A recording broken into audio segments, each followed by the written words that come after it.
Retro. Hi, this is Vanessa Marshall, voice of Hera and Rook Cast, and you're listening to Dennis and Jay on Podcast Stardust. Their behavior is continually unexpected.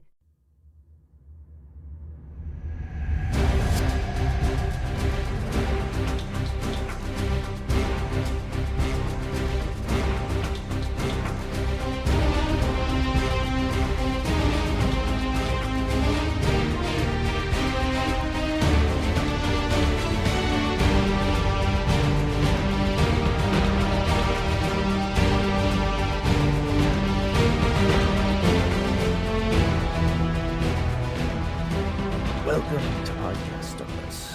This is the fully armed and operational podcast dedicated to Star Wars news, reviews, and discussion. I'm Dennis Keithley. And I'm Rook Cast. I'm Jay Krebs. I couldn't resist. All right, and you'll find That out was first. awesome, Dennis. Good job. Thank you. I practiced a little bit. I'm not sure how well it was. I think you're flattering me, but we'll find out.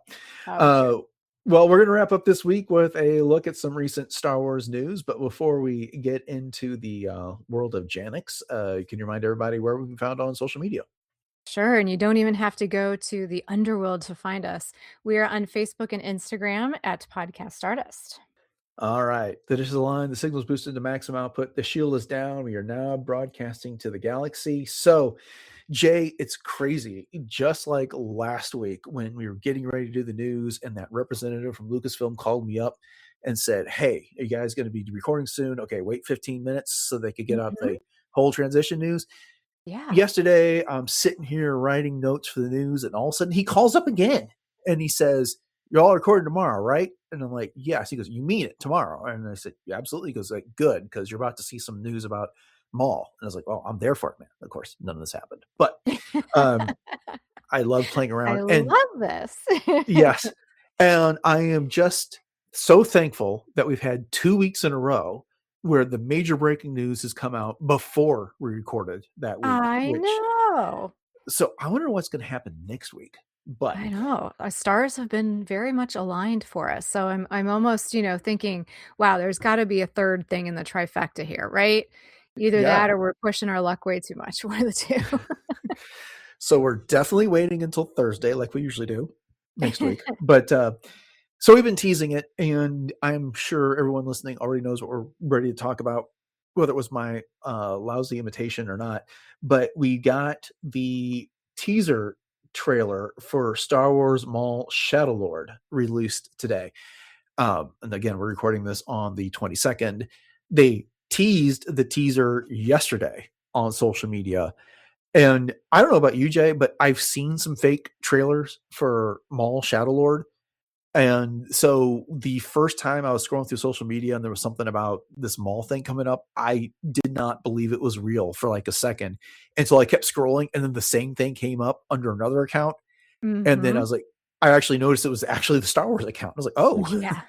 So this is for real. We are getting a teaser tomorrow, which was pretty cool news. Heck yeah. I know a lot of times you see those sites, it's like trailers are us basically. Yeah. And some of them do it, an okay job, but I mean, they're just not the real deal. So yeah. Fake news. Well, and the teaser for the teaser was like this imagery that has nothing to do really with the teaser that we watched. It was this black and red imagery that kind of took some lines that Sam Witwer recorded for other stuff and, showed the final confrontation between Maul and Kenobi and a few other things. And then it did come with a very cool graphic, which was, all of Maul's face tattoos and the like there at the end. And they did a cool way of doing that. But just at first glance, I wasn't believing it because, well, what was the last animated series that had a teaser for a teaser? Yeah, Has that happened before? I know. I think this is a first. Yeah. Good call. Yeah.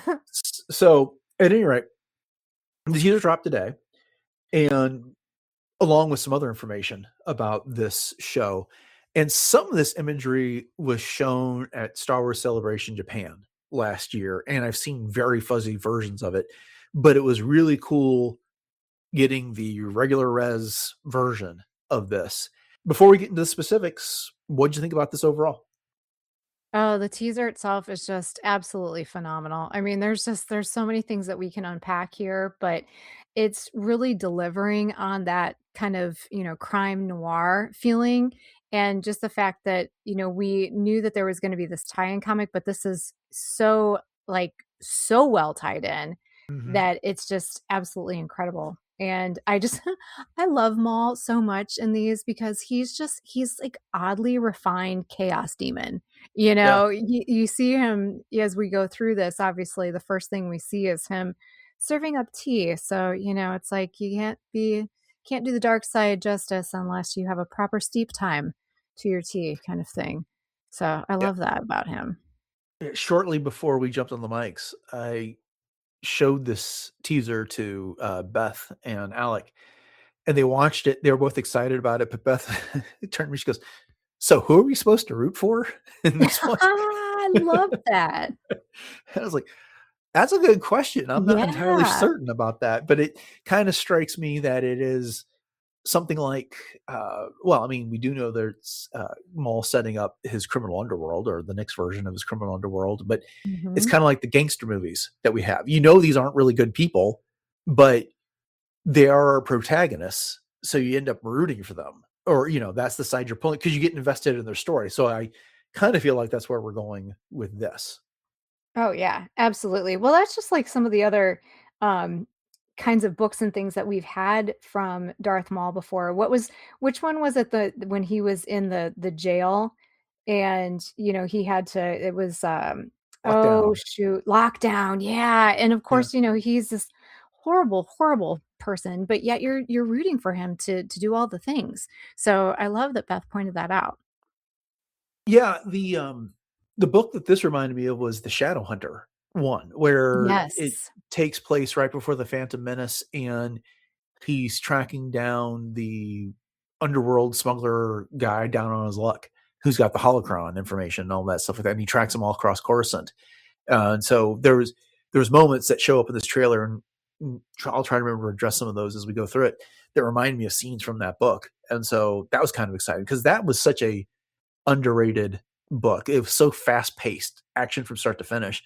And Mhm. if you go to StarWars.com and you look up the entry, it's on the front page right now. I suspect it will be for a few days after the date this gets released, which will be the 23rd. It talks about this being a serialized show. It's going to be 10 episodes starting on April 6th, 2 per week, ending on May the 4th, Oh, yeah. which is very Perfect. interesting timing. Yes. But it's one, it's serialized. So unlike the Clone Wars, which is they'll have story arcs, but you can kind of jump in it anywhere during the Mhm. series. This Mhm. is a continuous story that starts with the first episode and ends in the last episode. So they kind of did that some with, especially with like the later seasons of the Bad Batch, I think. But Yes. that's not what they traditionally do with Star Wars animation. So how are you feeling about that? No, I think that's a great move. And, it's again, we've referenced a couple times the whole Saturday morning serials sorts of things. And Mhm. this just gets right back to that. And I do think that it makes for a more cohesive story when you do it that way as well, instead of jumping from here and there and everywhere. So I really like that approach. And I think that just like I said, more cohesive. There's more continuity to it that way. And then you can really get invested in the story just because you know that it's gonna follow more of a sequential kind of pattern, if you will. So, yeah, I really like that. What do you think? I'm of two minds on it. One of the things that I like, again, there's an attraction to a serialized series where you get those ability to introduce characters and have the mystery and have the twists that play out over the course of the entire season. They just aren't as easy to jump into, like say the Clone Wars and Rebels for that matter. Is that for the most part you can just turn it on, pick an episode at random, and you get a story in 25-30 minutes, whatever it might be there. Mhm. And there's an attraction. It's one of the things I liked about the old Star Trek versus the new Star Trek, because in the new Star Trek episodes or series are they're always serialized, except for Mhm. maybe Strange New Worlds. But I don't want to get too far down that aside there. And there's something fun about just being able to turn on and jump into a story where you don't have to think about what you missed from the previous episode or Mhm. remember exactly where everything is going. But the whole point of this series is him setting up his criminal underworld. So I'm good with this. I like kind of the long form story. It's 10 episodes, which is, I guess, kind of like on par for what typically happens with streaming anymore. You don't get 23 episode seasons because they're not aired over the course of a regular, fall through spring type of a thing. You feel any different about that, or what do you think? No, I like that idea as well. It keeps it, I mean, short and sweet enough to where it can tell a good story and it doesn't have to drag it out too much. But then again, I mean, if it's really good, then we're gonna want it to be, you know, last as long as possible. But I do appreciate your outlook too about the idea of being able to jump into the series and not be serialized. Mhm. And so I hadn't thought of it in that way. So I'm glad you brought that up. One thing I haven't noticed, and I'm looking at the story on Stars.com, and I just did a search for the word limited. I haven't seen it described as a limited series. They're just calling it an animated series on this. Have you seen anything Mm. anywhere about it being limited? I have not, but that's interesting wording, which means that there could be more. I like that. Right. Yeah, because Obi-Wan Kenobi was a limited series. Right. So when that came out, it wasn't intended to have a follow-up season. Now they could make another Obi-Wan series, but they have to call it something else. And Mhm. that's key in the way it's considered for various Emmys and other award shows and things like that. I mean, they can tell a story in 10 episodes and make it succinct, and that'd be great, whatever. But I'm kind of hoping it's left open where we can get 3 seasons like we did with The Bad Batch, or 4 Mhm. seasons with Rebels or whatever. Um, because Maul's just so cool, right? I want to see Oh, more. yeah. I want to Oh, see what everything he's up to, and he's such this a thing is set place roughly in the same time period as The Bad Batch. Mhm. So there's plenty of space to fill because Maul's still kicking at the time of Rebels, which is a couple years before Rogue One. Yeah. Yeah, there could be some side quests, there could be some really interesting things that could come out of this as well. Yeah. Yeah, for sure. Okay. So we got some news about the cast. Of course, we've got Maul, who is Sam Witwer. He's no longer Darth Maul. Marok shows up, and he's being voiced by AJ Locascio. And of course, we are first introduced to Marok in Ahsoka season 1. So we are going to get some early introduction to this character. What do you make of that? Mhm. Oh, no, I always love to see a good inquisitor, so Mhm. bring them on, and this is just it's the perfect, kind of nemesis for Maul, kind of a thorn in his side, so to speak, of his former life, if you will. Yeah. So yeah, we know he's going to get hunted down by the Inquisitors, and that's something that goes on for years, all the way up into Rebels when they Mhm. encounter him on Malachor. And then we've got Devin Azaria, who's being voiced by Gideon Alden, and this is a Twi'lek Jedi Padawan that is evading the Empire in Janix. I can't tell if Janix is just the name of the city or the planet. It's a little unclear from the article they have on StarWars.com, but I don't know. It's one of the things I think it's been out there that a lot of longtime Star Wars fans are hoping for is that this character will evolve into Darth Talon. I'm not so convinced of that from what I've seen from this Mhm. teaser, but what do you think? That's an interesting take. I had not thought of that. I mean, I could see where maybe the, wish list item could potentially come from, but Mhm. I am very intrigued by this character, simply because of the fact that being a Jedi Padawan, obviously she's got some kind of issues with the Force and the balance and where her whole identity rides on this, and so it'll be really interesting to see what her mindset is going into this whole series and how that manifests itself throughout the episodes. Right, and there'll be some very pointed instances of that in the trail that we'll be discussing here in a bit. Mhm. The next two characters are Brander Lawson, who is voiced by Wagner Mora, and that is the human police captain that's looking into everything here in Janix. And then we've got Two Boots. I love this. Star Wars is so good at coming up with droids. Oh, Uh, yes. Voiced by Richards Ayoade. I hope I'm pronouncing that correct.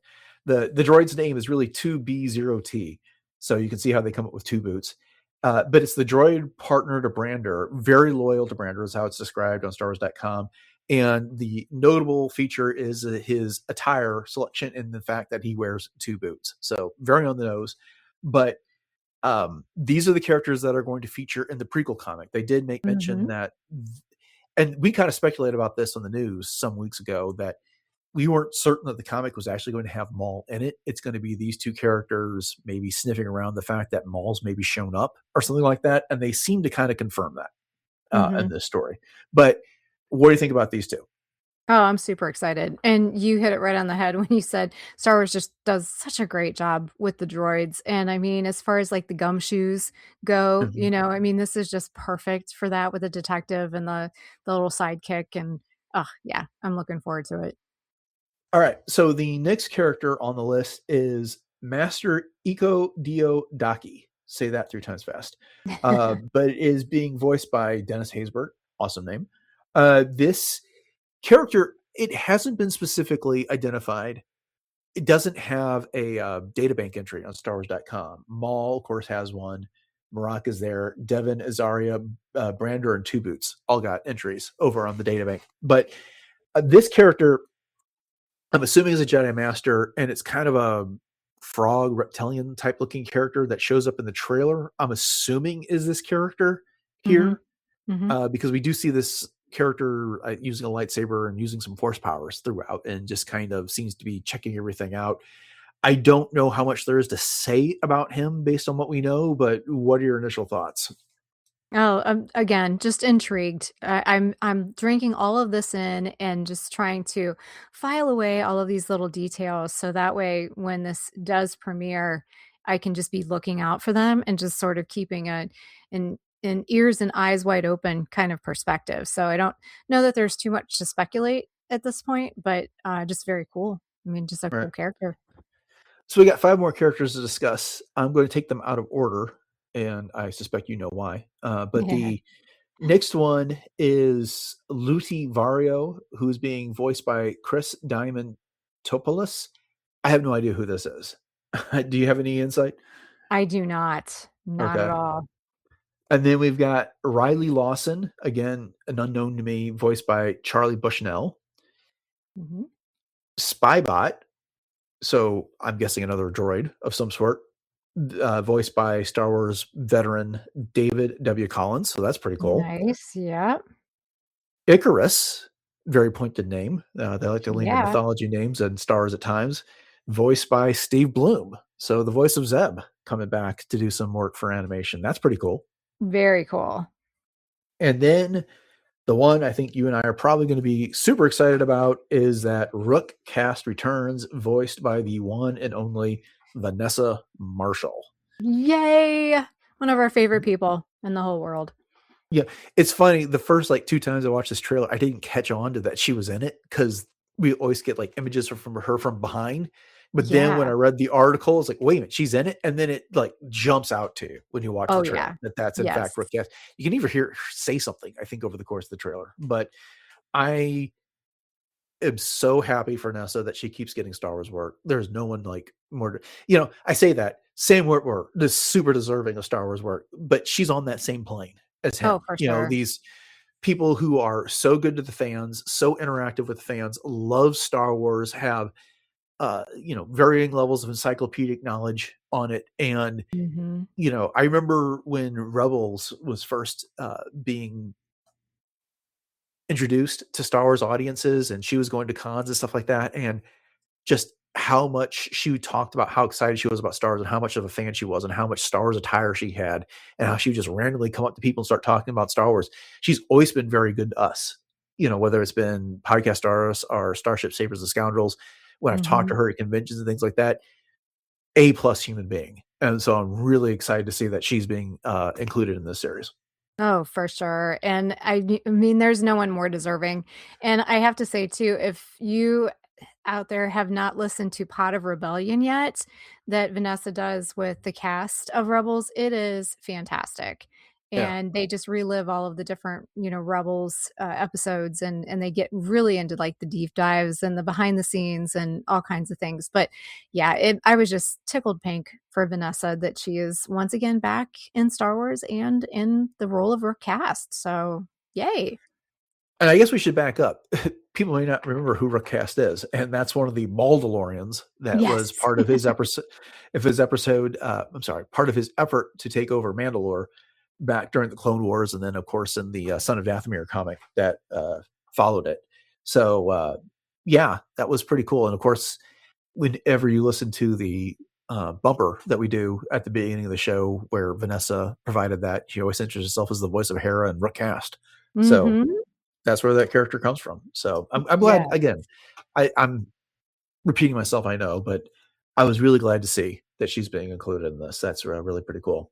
indeed. So that gets us to the trailer itself, and it starts with the tea service that you mentioned, which is a nice touch.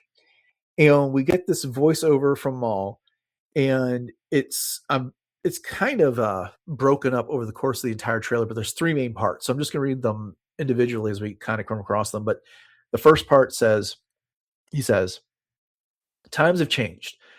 I will show you the galaxy as it truly is. See things from a new perspective. I invite you to look more closely, and I offer you an opportunity." And this voiceover is followed up by a shot of Devin Azaria, and she goes, "Maul," and we get to see then like her reaction, and then we get to see Maul's face and all of that. This stood out to me as such a Maul thing to say from everything we learned about him and his expansive history outside of the Phantom Menace, where he barely had any dialogue at all, and what it was is like, I just want revenge. But I know, I thought this was pretty cool. Oh, yeah, and the thing about Maul is that he can seem so unhinged sometimes, but he's also very selectively serene, almost to a point of, like, manic, end to end kind of thing. But I mean, he's definitely rebranded. I mean, that's essentially what you get from that, seeing things from a new perspective. So as you mentioned, the Darth has been dropped from Darth Maul. And so now he's completely rebranding. So yeah, love that. Right. And he's actively recruiting an apprentice here, is Hmm. what it seems like. Exactly what that means, I'm not sure. We've seen this before in Rebels when he was trying to recruit Ezra, and he just insisted that Ezra was his apprentice. Went around saying to Kanan, like, my apprentice. He just said, "Oh, you can use the Force. You're young. You're my apprentice." And in this case, it's a little different. He's actively trying to recruit Devin in this. And one of the things that the description on StarWars.com points out is that she finds herself in a very strange place, because obviously Order 66 has been enacted. The Jedi Order has been wiped out, and she's making her way in this galaxy, but she's kind of disillusioned with Hmm. everything. Hmm. So it seems like it's kind of like Maul's almost the devil, kind of reaching out this opportunity to gain some power, to gain some insight and stuff like that. And he's tempting her. And it's kind of a cool angle that they got going on. Oh, yeah. I mean, this is totally on brand for Maul because this isn't the first time. Think about even in season 7 of the Clone Wars, he even tried to get Ahsoka Yep. to follow him and come to his side. And then later on, he tries to get Ezra to come to his side and follow him. So, I don't know if it's so much as misery loves company as that, Maul, I think, truly does believe that knowledge is power and that the more power you have, the more chains you can break, which Mhm. is something that I picked up on here because, of course, Yep. that's part of the Sith code. But yeah, I think he looks for these allies so that he can mold and shape them into not only minions but as tools. And it's just like I said, it's just so on brand for him. Right. And of course, we don't know anything about Devin outside Right. of Yeah. this series here. So we don't know how effective it is if she ends up falling to the dark side, or what that means, what type of apprentice she would potentially be in this case, where and I'm not saying his motives are pure here, but they were obviously sinister when we saw him trying to recruit Ezra and Rebels there. It was all about gaining power, getting that holocron, eventually maybe standing up to Palpatine, avoiding this. Inquisitorius is not necessarily evil, but Hmm. you know, Hmm. he wasn't exactly good to Kanan, when all that stuff was happening either. So Yeah. uh, we also then get some shots throughout this trailer of Devin dealing with stormtroopers and a lot of clone era weapons, such as LAAT gunships and the like. But I noted that the stormtroopers that we see throughout this trailer have the same appearance that we got to see them with towards the end of the Bad Batch. It's kind of like the proto stormtrooper there. It Mhm. it's kind of funny how the appearance of the stormtrooper when we first saw them in A New Hope, and we can all remember what they look like there, and then you get the Force Awakens, and it's funny because we're recording this after episode 992, which we just did, and Yes. it's the first episode in our Force Awakens conversation, and we were talking about in that episode a little about the appearance of the stormtroopers, and I kind of joked about how they're like the stormtroopers. They look like the iPad version. It's kind of like a full circle moment, isn't it? I mean, they kind It of have is, yes. the appearance is something like that. That it's a lot less detailed, and then they evolve into what we see them in the A New Hope, and then they go back to this type of appearance in the Force Awakens, which is also weird. Excuse me, when you think about it, because think about the evolution of the clone trooper armor. It went from being Mhm. something in Attack of the Clones, and then we get to Revenge of the Sith, and it's morphed into something that's between Attack of the Clones and A New Hope. So a lot of variation going on there. Yes, indeed. Yeah, and obviously I mean, nothing can withstand a lightsaber, but they are definitely no match for Maul. That's for Ah, sure. yeah. Okay, so the end of this trailer has him whipping out the double-bladed lightsaber and throwing it Vader style, except for it Yeah. arcs through like what, a half dozen stormtroopers Mhm. there? And I love the way that and we'll talk more about the animation style here, I'm sure, in just a little bit, but I love the way that they have kind of made his lightsaber almost like its own character. Mhm. It has more of almost a blood trail to it, the way that it's being utilized by Maul in the flashes of light and the way that he's wielding it. And even in the way that when at the very beginning when he's having that tea and he just you know, very subtly has his lightsaber hilt just kind of sitting right there next to the tea service. So it's just love that. Love that. You know, they go on to say that the series was created by David Filoni and he's acting in an executive producer role. But then they kind like if you read the StarWars.com article, there's a lot of other producers like, Brad Rao, or I think is his name. He's very involved as a supervising director of all of this. And so there's people that were familiar with from Lucasfilm, they're doing this. I get the feeling that Dave Filoni came up with the concept, came up with the story ideas and stuff like that. But kind of like with the Bad Batch, he's not as intimately involved as he was with the Clone Wars, which is fine because all those things have been fantastic there. Mhm. But if one thing we know about Dave Filoni is that just like George Lucas, he was interested in all that samurai type imagery and that those Yeah. Japanese films and stuff like that. I kind of got the feeling that he's starting to ground Maul in a little bit of that based on this tea ceremony thing. What's your thoughts?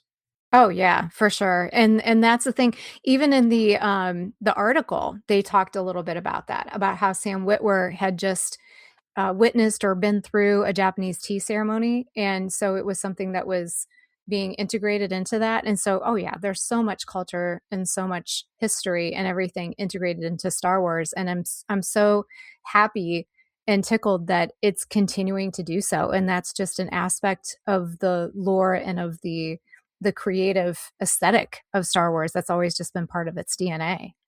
Yeah.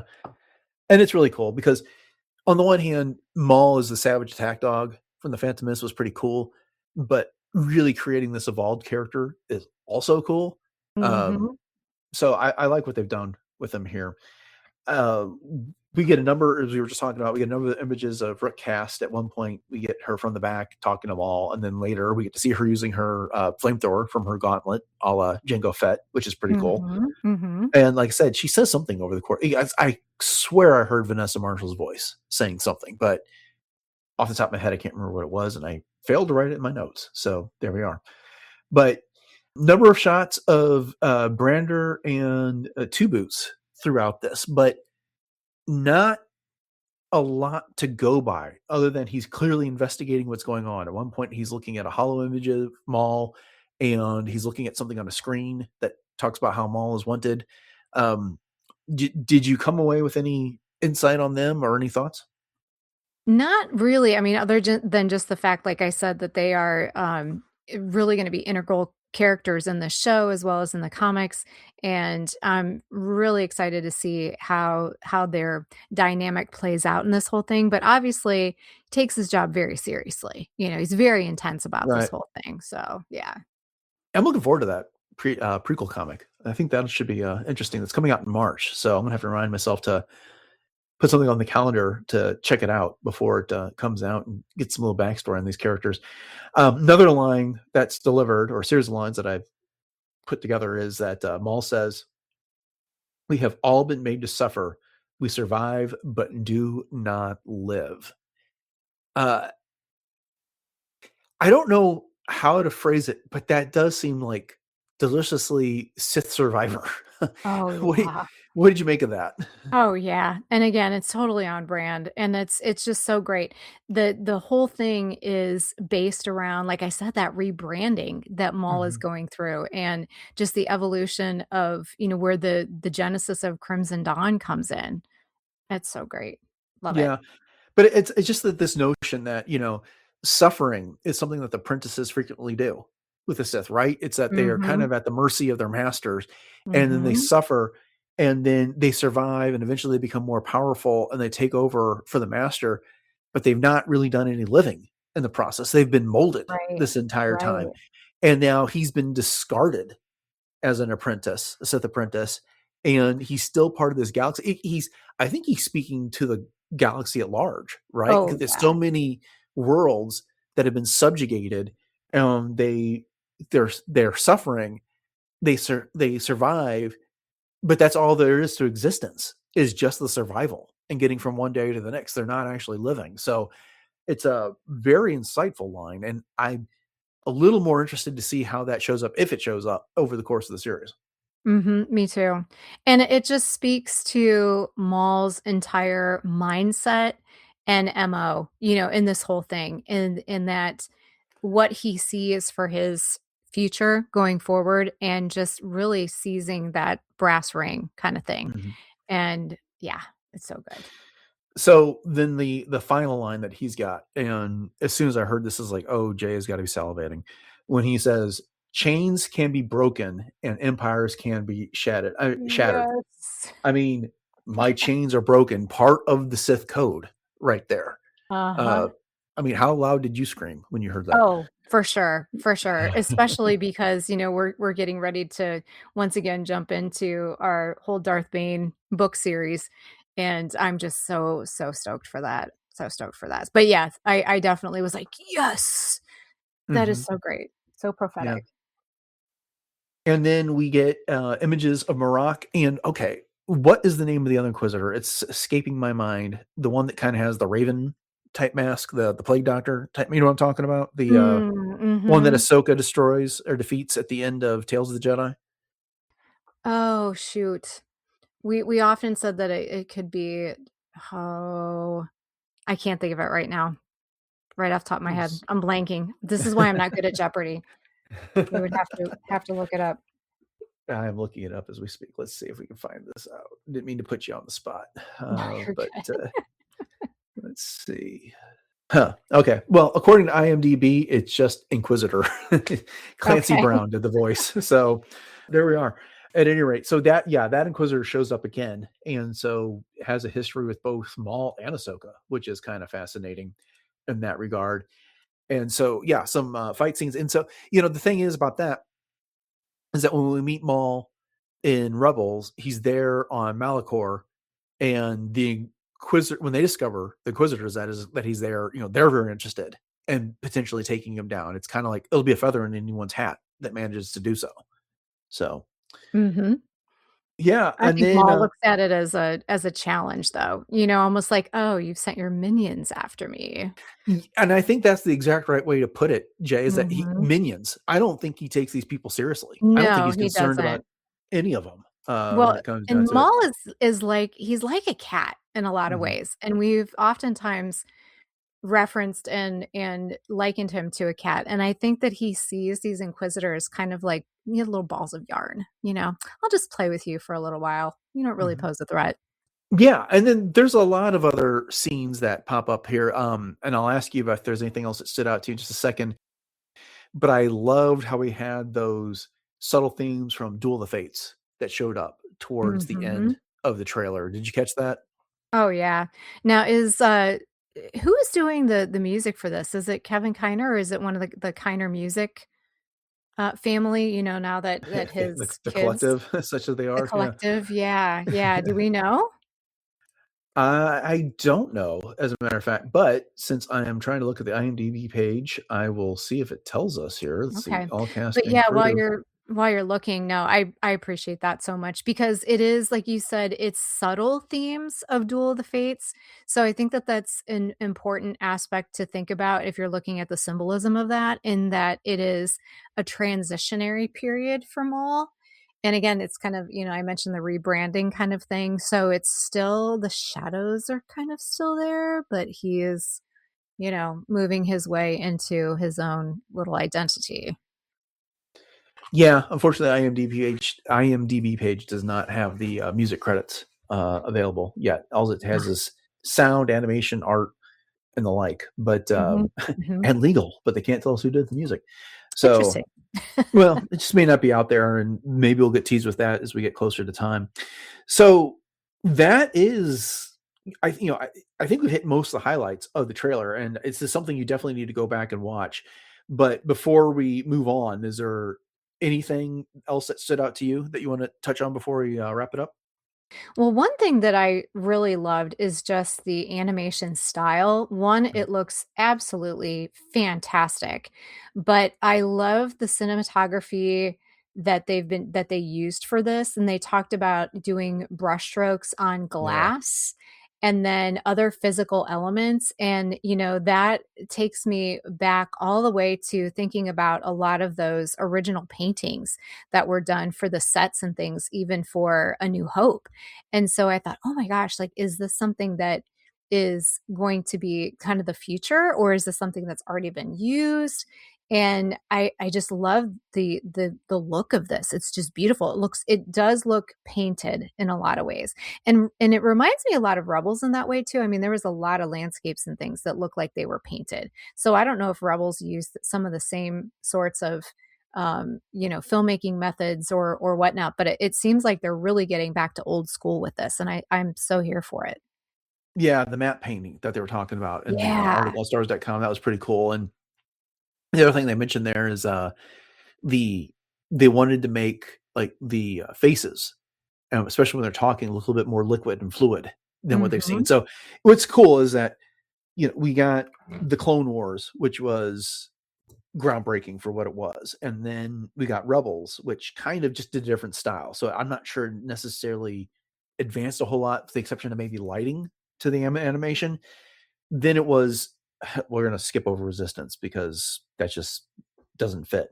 But then they came back and gave us that seventh season of the Clone Wars, which raised the bar on animation, and then they raised it again with the Bad Batch and the Tales of different series there, and they're doing Mhm. it again here. It's just Yeah. like, for as stylized as it can be in places, there's also an element of realism that shines through with this animation that just tops everything that's come before it. Yeah, no doubt. And, they just keep pushing the envelope with animation at Lucasfilm, which is absolutely amazing. And you think about, again, season 7 of the Clone Wars, and they used a lot of mocap for that as well.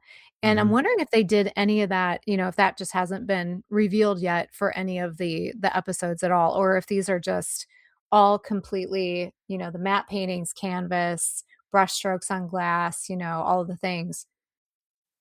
Yeah, I don't know. They have not talked about anything like motion capture. I wouldn't be surprised if they didn't, if for no other reason that the motion capture was largely employed for that Maul versus Ahsoka duel, Right. Mhm. and that's such a special thing that it kind of calls for that extra step there. And so maybe they did. Who am I to say? I'm not an insider here, but I could also see them saying that what we're going to get in Maul Shadowhunter, while important, does not have that Maul versus Ahsoka, Maul versus Obi-Wan, Anakin versus Obi-Wan type of uh, gravitas to it Mhm. that would warrant that type of thing. But That's fair. Yeah, that it's a great part of the series, but not the substantial meat Mhm. of the whole thing. I get that. Yep. Right. Well, I didn't think we were gonna get 40 minutes out of this trailer and the news about Maul, but here we are. So, Wow, look it um, up. yeah, I am super excited for this. I love the fact that it's now coming out here in just a couple months. It'll lead us right into May the 4th.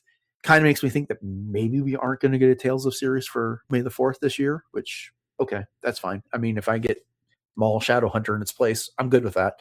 And then just a few short weeks after that, we're going to get The Mandalorian and Grogu. So lots of exciting on-screen entertainment coming from Star Wars here in the next couple months. Indeed. So with that, well, thank you all for joining us for this episode of Podcast Stardust and our look at recent Star Wars news, particularly the small teaser trailer. There's a few other stories that we just didn't get to that we are going to keep for next week. They'll hold, and plenty of interesting things to discuss. Trust me on that one. But we hope you've enjoyed the discussion, and if so, if you want to get more of our take on Star Wars news, make sure you subscribe to the podcast, and you'll get that every Friday, or at least Fridays that there are news to discuss. And I would also invite you to head over to retrozap.com where you can catch all the past episodes of the show. Our entire catalog is there, all previous 989 episodes. Wow, we're just a few short 10 episodes away from 1,000, Jay. We are And indeed. yeah, and so and once you're at RetroZap, if you want to catch some other content, there's plenty of other good podcasts that you can find over there covering everything from Marvel, DC, video games, retro culture, and the like. So something for everybody. You want to go ahead and remind everybody what our social media contacts are and where else we can be found online. We can be found on Facebook and Instagram very conveniently at Podcast Stardust. And you can also hit up all of our other streaming platforms such as YouTube and YouTube Music, Spotify, Audible, all of the usual suspect places. And you don't even need two boots to help you find them. And there's also our Pinterest boards where we have plethora of ideas for everything Star Wars, all kinds of fun things. And then please drop us a line at our email address, which is podcaststardust@gmail.com. And if you would please send us your questions, we're going to be putting together a listener question episode here coming very, very soon. As Dennis was mentioning, we are coming up on 1,000 episodes. And also, keep an eye on those social media outlets as well for some interactive ways that you can get involved as that 1,000 episode gets closer as well. And then we also have our TeePublic store where you can pick up one of 7 different show logo designs available on all kinds of fun things from t-shirts and sweatshirts to coffee mugs and lots of fun stuff in between. And if you would like to do that, the link for that is in our show notes. All right, Jay, remind everybody what you got going on in cosplay. Yes, it's been a while, and ramping up the cosplay train to leave the station, the crazy train, as it will, here. Hopefully, a little bit more coming up this spring. So you can check out all of my cosplay adventures on my Instagram, which is at j.snipscosplay, where you can find me as Ahsoka, Hera, the Fourth Sister, my original concept Mandalorian, and much, much more. All right, upcoming on the show on Monday, we're getting back into the Clone Wars rewatch. So if all the discussion of animation has gotten you excited, come check that episode out. So we'll get into the granddaddy of it all. And then on Wednesday, we are kicking off The Force Awakens series with part 1, naturally. And we've got a great guest for that. So thanks for listening to episode 990 of Podcast Stars, everyone. Have a great weekend. Stay warm and safe. A lot of cold weather coming in throughout most of the United States. And until next time, may the Force be with you.